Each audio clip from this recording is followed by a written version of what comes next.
I had a brand new pair of ewe lambs born today after school, and I just wanted to share with you the struggles that farms in New York face.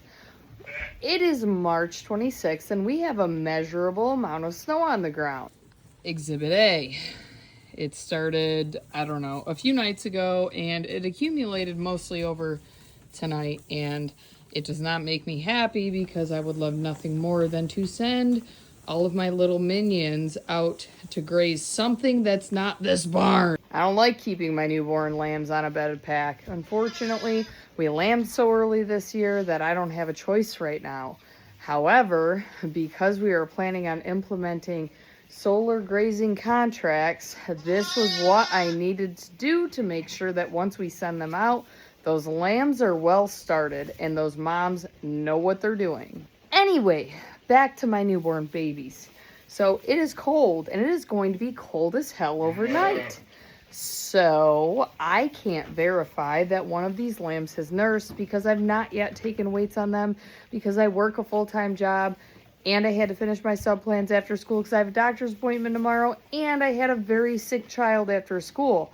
So I didn't really have a lot of time to waste when these lambs were born. I literally saw baby number 2 be born.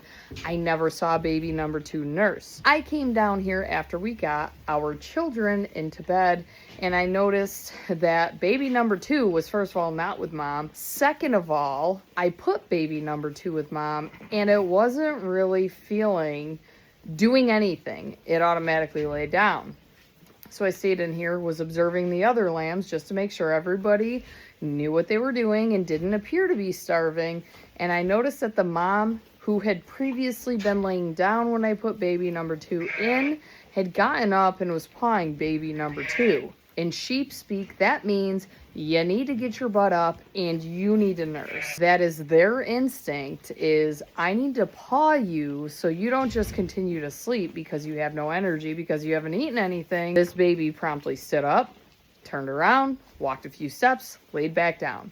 So here I am right now. You can see what I have in the corner of my arm. Massive syringe used for tubing. The tube is in another location close to my body to keep it warm so that when I go to pass it down this lamb's throat, it's going to go smoothly, because these tubes, if they are cold, are not so pleasant to pass. If this was not going to be such a frigid night, I probably would not be tubing this lamb. However, I know it's going to be cold. My husband looked at the forecast. I haven't had time, but my husband looked at the forecast and said, yeah, it's going to be super cold tonight. So instead of losing a ewe lamb that I could potentially use as a replacement or otherwise sell to somebody else somewhere down the road, I am going to tube this lamb to ensure that it doesn't die. And yes, it is almost 10 p.m. And thankfully, I have tomorrow off because I have a doctor's appointment. But this has been my schedule as of late. I come down before I go to bed and I find new baby sheep. Except tonight, I also still need to eat dinner. So I'm going to tube not one, but both of these lambs to ensure that they have full tummies before they go to sleep, because they happen to be in the most drafty corner of this barn. The mom, oh my God, I fought with her to get her in this pen. I should have recorded it earlier. I was so angry. I ended up tackling her and dragging her into this pen. But she did concede and stay in there. And I now see that baby number 2 is once again not in the pen with mom. This thing, I swear to God, it's destined to freaking die. Baby, what are you doing? This isn't where you belong. How did you get out of this pen? You were literally in there when I just came into the barn. Your mom wants you. You want to be unalived. Honest to God, this is probably significantly easier without the mom's interference. So I'm just going to do it before I put her back in there. All right. Got the tube. Going to pass it down the right side of the throat. And her mouth is warm inside, but because it is such frigid temperatures here tonight, I am not chancing this. And she is absolutely, let me take this glove off. She is absolutely going to get a full from this. Hi, keep swallowing, please. Thank you. Let's do this again. I want to make sure I'm not in your water. Okay. I could literally do this job one-handed, blindfolded, with one arm tied behind my back because of how many times I've done this as a precaution. And as a first-time shepherd or people that are looking to keep sheep and breed them, this is a skill you need to know how to do. If you don't know how to do it, you need to learn how to do it, because this is a life-saving technique and it'll save you a lot of money if you don't have to call a vet to come do it, because it gets expensive. That's it. This is all you got to do.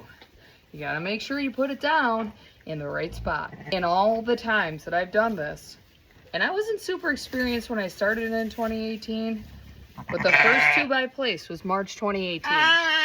Good job, honey. Oh, and I always give them 2 ounces. Just in case. So hopefully what I just gave her will give her enough energy to want to get up and nurse on mom overnight. I am going to keep the lights on in here overnight to ensure that they're still active. I know some people turn the lights off. I just don't want to chance it. And now, because I did make colostrum replacer, I am going to tube baby number 2 as well, just as a precaution. Not that mom's not a good mom. I just want to make sure, get out of there, Iris, that everyone is getting what they need to ensure they're all still here tomorrow morning. So once again, fed the tube down. Get the measurements on my visual. 2 ounces. This colostrum makes 5 ounces, so it's almost perfect for 2 lambs. Pick her up, let the stomach do the draining, and when you pull the tube out, put your finger over the end so you're not gonna accidentally deposit some in the lungs. And whoop, that's it. Good job, honey. I love these. Stop getting out. That's your mom. My God. Stay with your mom. You have horrible survival instincts. Yeah. That's your mom. Go eat.